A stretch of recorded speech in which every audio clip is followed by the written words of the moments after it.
everybody, welcome to the configuration and technical video for Resident Evil 1 Remake Remaster. Got my game install directory folder over here on the left and my notes here on the right. Just want to cover real quickly here.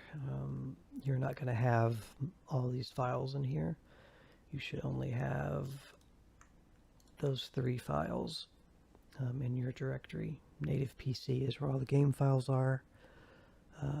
BHD, biohazard HD is the game executable, and then this DLL Steam related file. Active is just where I have some shortcuts to get to things like my game saves quick, or my mods, or where the configuration is and all that stuff. And then mods folder is where I have all my mods. And then these files here are all related to using Reshade. I'm going to be using Reshade with this game. Okay, and then we got the notes over here. So in this video, we'll be setting up Resident Evil 1 Remake Remaster general and advanced settings where needed. This will hopefully put the game in the best playable state it can be. Then there will be a modding video that follows after this video. So we're just going to run down the options that are in the game. So your first category that you'll see in the game options is display. And within that category is aspect ratio. Original is the normal aspect ratio. When this came out on the GameCube in 2002, it would have been a 4:3 ratio game with the bars on the sides and whatnot. Widescreen in this mode isn't a stretched aspect, but more a zoomed, cropped view. You do get a wider view, but you lose some visibility of the game world. Most people will want to play in wide mode though, as will I. But when you look in the game and you look at the setting to adjust this, it shows you 2 pictures in the lobby entryway of the mansion, and you can see what I'm saying, where it looks like it's zoomed in and cropped, because it is. That way they were able to keep everything proportioned and not stretched, but you do end up kind of losing. It's like taking a piece of bread and putting it in the toaster.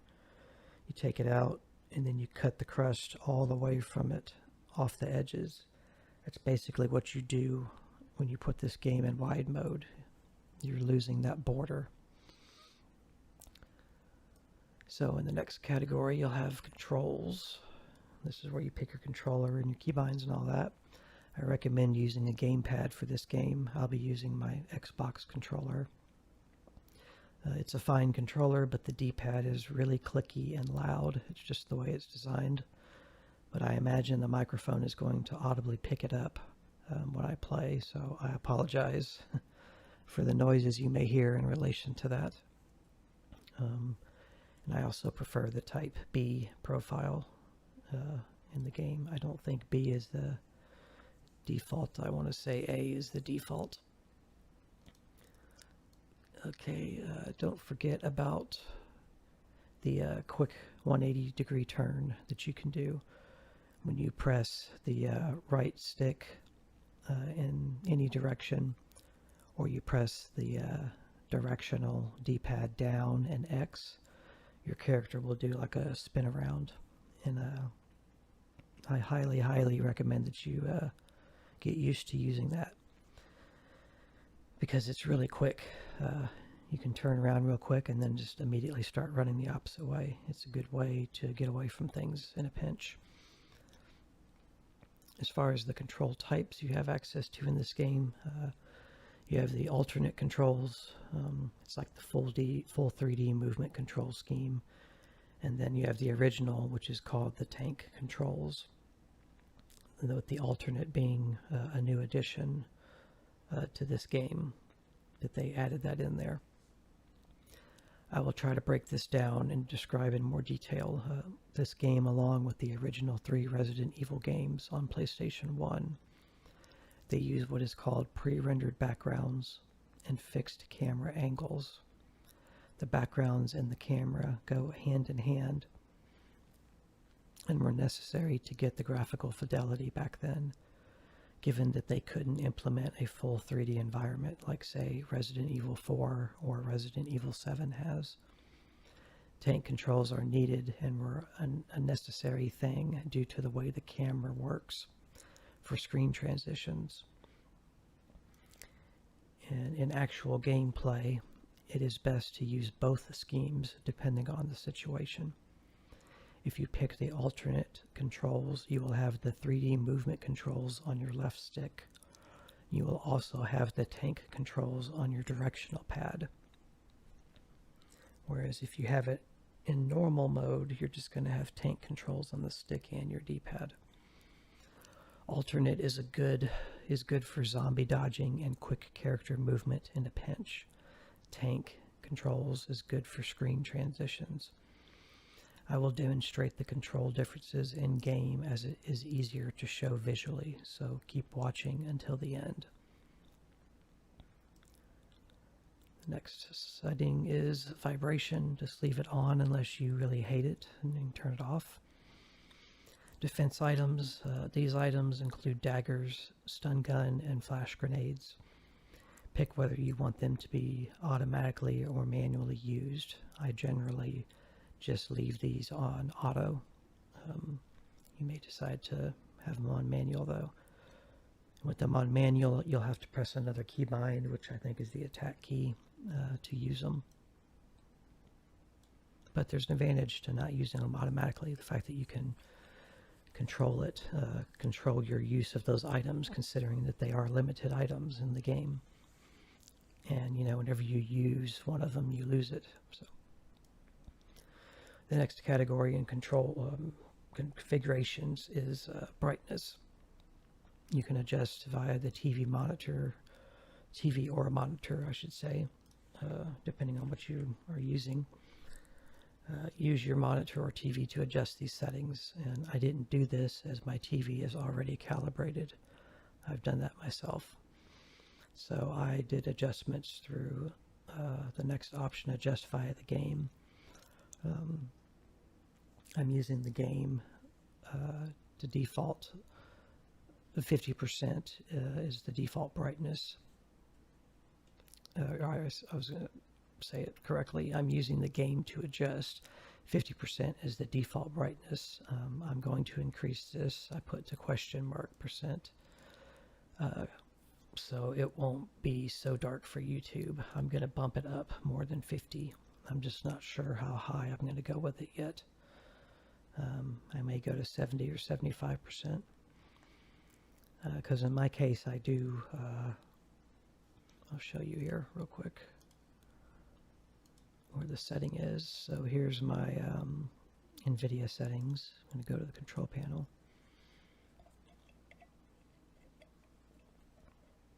Okay, it's in here somewhere. There it is, under resolution.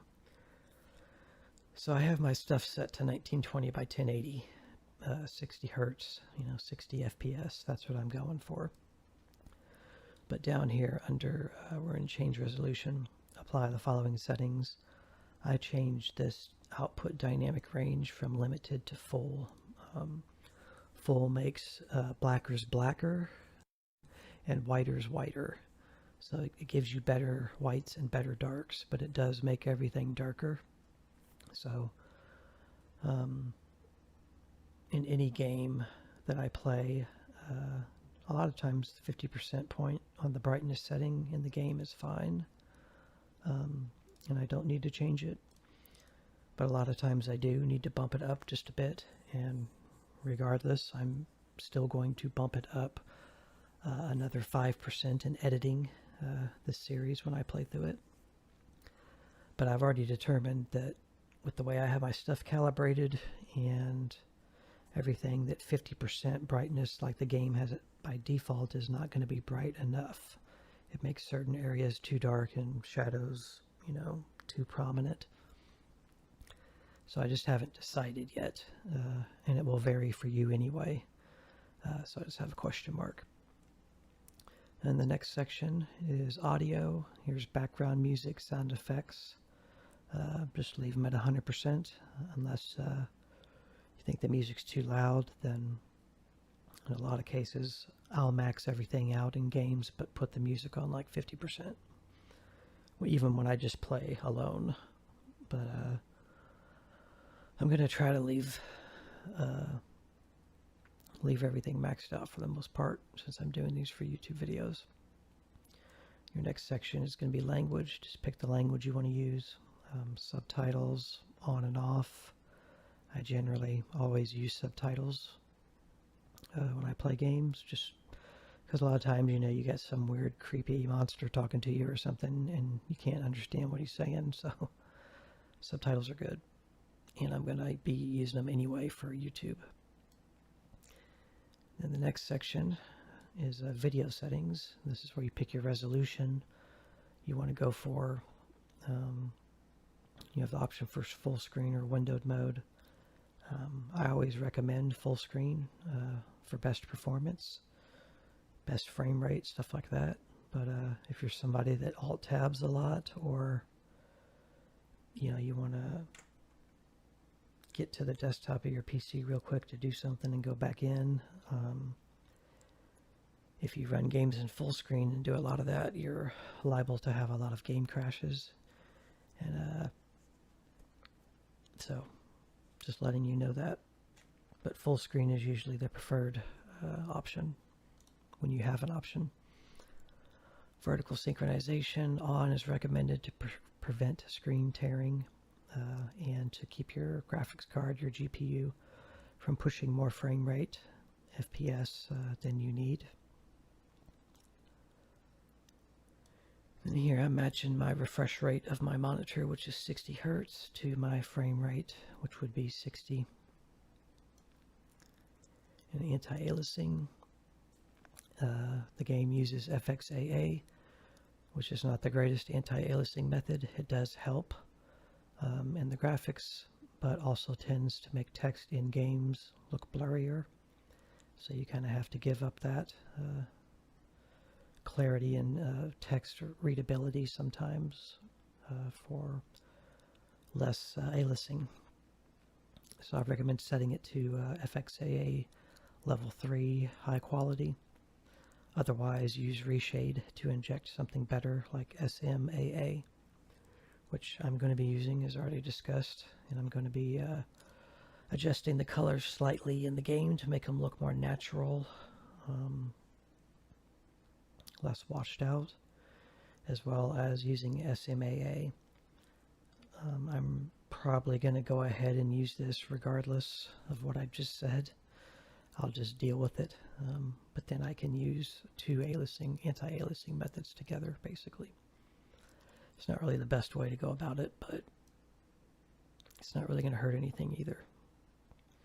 Shadow quality, set this to high, and texture quality, set this to high. That's all you got for video settings, really, which is kind of surprising that there's not more options. The last category you'll have is auto data upload, whether you want to upload your game results to a leaderboard, basically. I'd recommend leaving this off for two reasons. The first, most of the playthroughs you'd be comparing to against other players will be cheated playthroughs using hacks or trainers. So any time related things that you're trying to measure up against is not going to be accurate anyway. And then the second reason, to me, these kinds of things, settings, are an open door into your PC and information. I don't know, kind of like leaving an open port on your router or something. So since there's really no benefit in doing this, I would leave it off. So in the next video, we'll finish this video by going into the game, and we'll run down these same settings we just covered with you again. And I'll also show you the differences with the control schemes. As far as the type of control scheme you can pick, and also between the 3D movement controls and the tank controls. I want to demonstrate all of that so it at least can be explained. And in the next video after this, we'll get into modding, which will be a little involved in this game, but not too crazy. So going to do a quick edit cut here in this video, and then we will see you in game for that configuration part. Thanks. Hello everybody, welcome to the in-game configuration and tech video for Resident Evil 1 Remake Remaster. I'm just going to go down into the options here. You do have a manual built into the games menu if you wanted to reference it, by the way. Go to options, display. So here's, use my mouse. Here's where you choose wide or original. And you can see how on the wide option, if you look at the candlestick, you can see how it's past the screen here on wide, but on normal or original, you can see the same thing with the top. It's mostly the verticality that you lose when you play this in wide. You can see how up here, the top edge of the door, it's a little more cut off on this side. It's not much there, but you're either going to lose visual quality on the upper edge or the lower edge when you're in wide mode. But most people, me included, are going to want to play it in wide, and it's a better choice that they did it this way than I think than just stretching it wide and making everything stretched. So it was their way. They zoom cropped it instead of just stretched it horizontally. And up here there's this weird, I don't know, leave in the comments, is this there in your game when you play? It's only something I noticed in the menus, so I'm not sure. It's an oddity that I've picked up on. Okay, so run wide, controls. Here's where you can pick keyboard. I'm just leaving all of this as it is because I'm not using keyboard.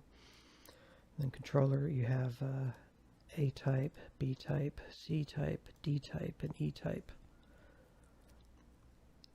4 different types that you can pick from, and I think A is the default, but I like B better. So that on your right toggle or right button, the toggle I guess is what I'd use, that will be your aim button, and then you can press the left toggle to switch between targets. That just feels good. A button will be the shoot button, and probably would be the manual defense item button. And then run, reloading, status, map, movement. And yeah, as I said, the quick 180 turn is pressing the right stick in any direction, not pushing it in like a button, but just in a movement direction will make you spin. Or, as it says up there under controller, X plus down directional key will make you do the same thing. So B is what I like, and then controls. I'll show this more here in a minute. I'll give you the visual on how these are different. I'm going to leave it on alternate. Vibration on, defense items on auto. I'm going to leave just like this, all is set to be. The next is brightness. Here's where you use this color bar to adjust the brightness. You basically just don't want to see any color under the red line. If you do, then it's too bright and you need to darken it. But I've calibrated my television already, and you can use the adjust via game option here, and it applies the same way. You don't want to see any color under here. And the default is 50, but I actually just noticed here by testing the default is 50, but you can only go as low as 35 anyway. That's where you have to start at. And for me, 50 is a little too dark. I'm losing color all the way up here. I think 70 or 75 is probably where I'm going to put it. And then still brighten it another 5% in editing, I think, overall. We'll see. So that's that setting. Audio. Here's where you adjust the background music or the sound effects just by moving. There's that clicky D-pad I was talking about. So just max all that up. Language. You got English, French, Spanish, German, Italian, traditional Chinese, simplified Chinese, Japanese. Leave it on English, subtitles on. Video settings, my resolution's 1080p, full screen, on with vertical sync, 60 Hertz, 60 FPS, maxing anti-aliasing, shadows on high and textures on high. And then here's the auto data upload, which I recommend you just keep off. Okay, so I'm going to do another little cut here so I can get into the game quick. And you'll have to wait for the load in. And then we will show you more about the controls and how they work and the difference between the alternate and tank. So thank you, and we'll see you in the cut. Hello everybody, welcome to the in-game configuration and tech video. I'll talk about the controls just a bit. I'm not going to go over like every single control. I can do that when we actually start the gameplay. But so with the directional keys up, down, left, and right, this is what tank controls are and do. When you turn to your left, you spin in place. And when you press the up direction key, it makes your character go in the direction they're facing every time, no matter which way they're facing. Up is always moving forward in the direction the character's facing. And then back will make you walk backwards, no matter what direction you're facing. In this game, you can't aim and shoot when you move. You have to stand still, kind of like you have to do in Resident Evil 4. So the direction keys do that. You can, you know, use the diagonals and go in circle. It's consistent. That's the thing is about the movement on the directional keys, is it's more consistent. You have more pinpoint accuracy using them, I would say, than you do the left analog stick. So right now we're set up in the alternate control scheme and the options. So we have the tank controls on the D-pad, and then on the left stick it has the 3D controls on it, which look like this. These you can make yourself move way quicker, and when you press up,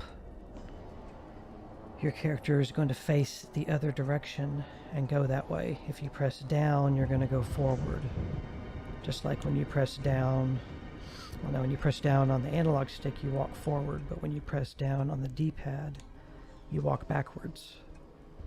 And going left makes you go left instead of making you spin. Although if you do a circular motion, you know, you can make yourself spin. And also, when you're using the analog stick for movement, you're automatically running when you move. Whereas with the tank controls, you're just walking, and you have to press the run button to make your character run. So 2 buttons to run versus not having to press anything else. And with the analog stick, if you press down and X, that's how you do the quick turn, which is very handy. And then with the alternate controls, using the right stick, just touching it and going any direction with it, just kind of flicking it with your thumb will make the character turn around real quick. So if something's getting up too close to you, you flick that and just start running and get away. So as you can see, when you move and you transition between new screens, the camera moves a little bit on the screen in some situations where it kind of pans with you, but in general it's static and it doesn't move and you don't have control over the camera.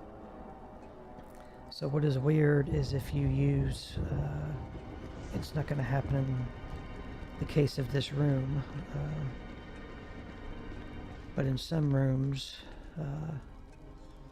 your orientation changes really quickly on you, and you're pressing the up analog stick to keep it moving forward, but then when you get into the next screen, the way you want to continue is a different direction, so that means you have to stop your movement and readjust real quick if it switches on you in a way you're not expecting. But if you're using tank controls, when you transition between screens, up is always up. So you have a little more control over going the direction you want to keep going when you're using the tank controls. So if you go into the options here and we put this on original controls, let it save. This will put tank controls on the analog stick and the D-pad. So now they both just function the same way, and you have to hold run button and the movement button. So yeah, don't use original. Keep it on alternate controls, and you can still just use tank if you want. But then you have the luxury of using the analog stick. I'll use a combination of both, probably. And I'm pretty sure, like, I watch a lot of the YouTuber Carcinogen play Resident Evil games, and I believe that's what he does. I think he uses, in this game, a combination of tank and 3D controls based on the situation he's in and what he needs to do. Because obviously you can move really quickly with the analog stick, where tank controls, it's a little more deliberate about what you're doing, but you can be really precise too. So that basically sums up the difference between the controls. I'll discuss it a little bit here. So you have an aim button. You have to hold down to aim before you can shoot. If you just press the attack shoot button, nothing happens. And when you're holding that aim button, you can use the analog or the directional key. You can aim upwards, forward, and down. And when you're in aim mode, the analog stick and the directional keys function like tank controls, movement left and right. But sometimes, you know, you want to take a shotgun when you get one and aim it upwards to try to get a higher chance of getting a headshot on something, or you want to aim for legs or aim for a zombie that's already down.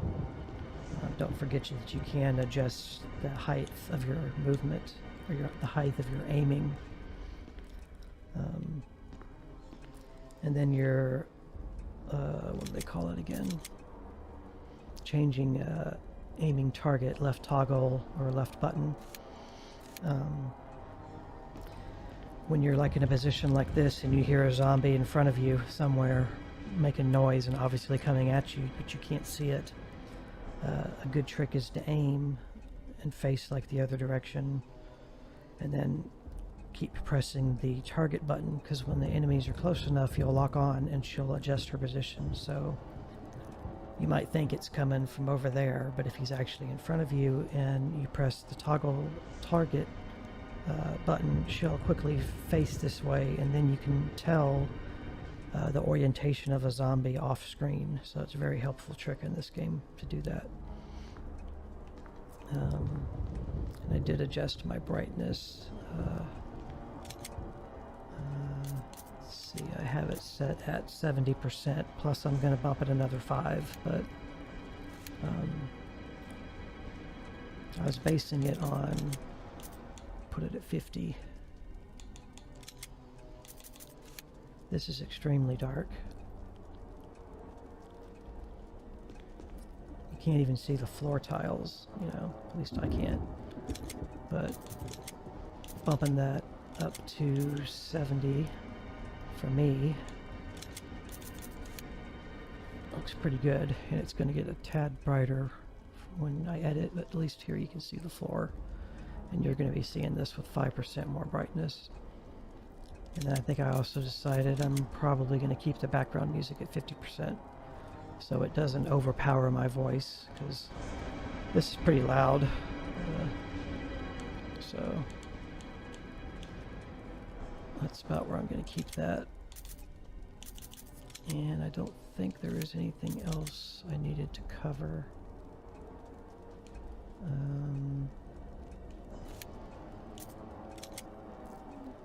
I explained the difference with the aspect ratios. I'll show you here. Put it on normal. You can change this real time. So you get your bars on the side and the left. And it's zoomed out more. She looks a little smaller. You can see the bottom and top a little better. So take a picture of that in your mind. Then I'm going to put it back on wide.